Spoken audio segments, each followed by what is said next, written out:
Coach, this stretch that you guys have been in, you've been able to, you play ahead a lot of the games. Can you just kind of look into the start that y'all got off to, and that there was a few challenges that they made tonight that you guys were able to kind of fend them off? Well, the reason the game, you know, all due respect to Chris's kids, they played their hearts out.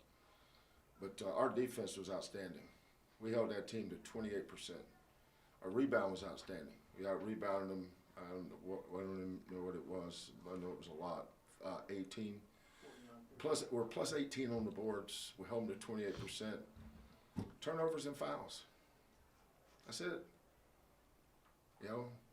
Our guards' composure tonight, poor. I saw some passes tonight I didn't, in 30-some years of coaching, I've never seen before. The only good thing about our turnovers, the passes were so bad, they went up into the stands. Because had they been live ball turnovers, would have been in trouble. I mean, some of these passes we throw, I've never seen before. I mean, if I was throwing the ball to the guy in the red, we would throw it to the water cooler. That's how bad our passes are. But I don't know how to fix that. I don't know how to fix that kind of pass, other than you got to have more composure. They have, sometimes when you're not that kind of guard, any kind of adversity where they take you out of something, or you pick your dribble up and the guy's overplayed, you lose your composure. Fabian's first turnover of the game, we threw it to him, ball to him like two straight times. Second time he throws it out of bounds. That started it. And here we go. It was just a calamity of errors. And then fouling them. But you're not going to win games without handling the ball. 2 years ago we averaged a little over 10 turnovers a game, which is outstanding. Last year we averaged right at 11 turnovers a game. Unbelievable. That's probably first or second in the league. We've turned the ball over, how many do we have tonight? We've turned the ball over 33 times the last 2 games. 33 times. Now the good news is we won them both.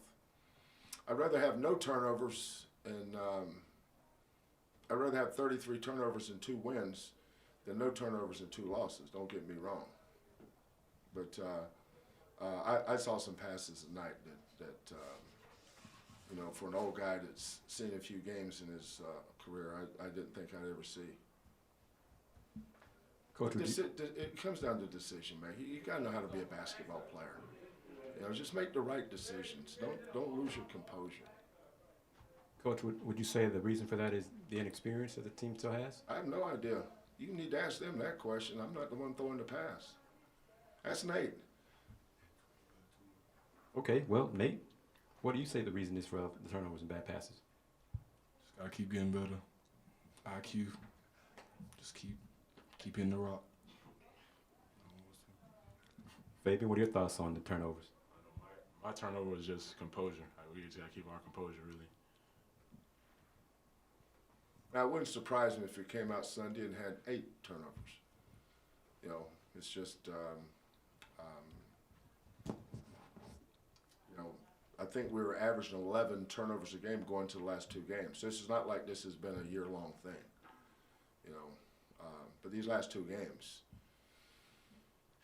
who knows what the score would have been Sunday had we not turned it over 17 times.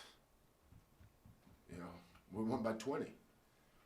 Today, we're up 13, and I think we turned it over 3 out of 5 possessions. Got a chance to go from 13 to 15, 15 to 18, but turnovers and fouling them at the free throw line just kind of kept the game closer than it could have been. Well, when you did keep the ball on the court, Nate had 25, and then it looked like Caleb, after a few rough games lately, kind of started to find his way out of it. Yeah, Caleb's had 2 good practices. Guys that practice well usually play well. Some of the guys didn't play well tonight. They didn't practice well either. But Caleb practiced well this week. Very rarely does Nate not practice well.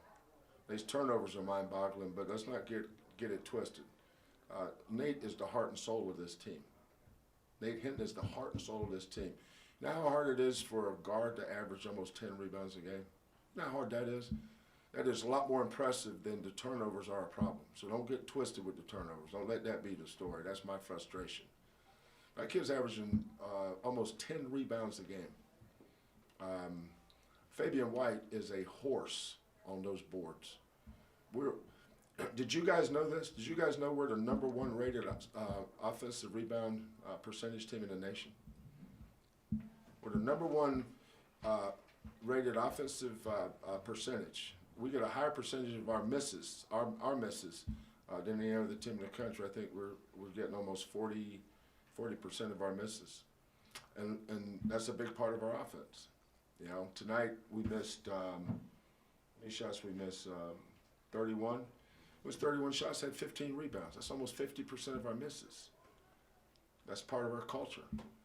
So if you're going to have some weaknesses, which, you know, I'd like to say we're perfect, but I don't know if you guys have realized this or not, but we're not perfect.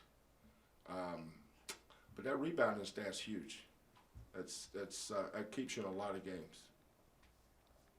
Nate, it really looks like you've started to click offensively over the last few games. So just give me your thoughts on what's been different from the start of the season to the last few games. Just trying to focus more on defense. If I come to the game thinking about offense, you know, I'm no good. So I just try to focus on defense and rebounding and just being the leader on the team. Because, you know, if we all make mistakes, but, you know, I'm trying to limit my mistakes so that I can, you know, lead the other guys to, all right, let's keep getting better as a whole and just keep pushing forward. So, I mean, it's offense. I don't want to speak too much on my offense. I mean, it's just, I can miss, you know, shots every day, but I just keep getting better. So that's it.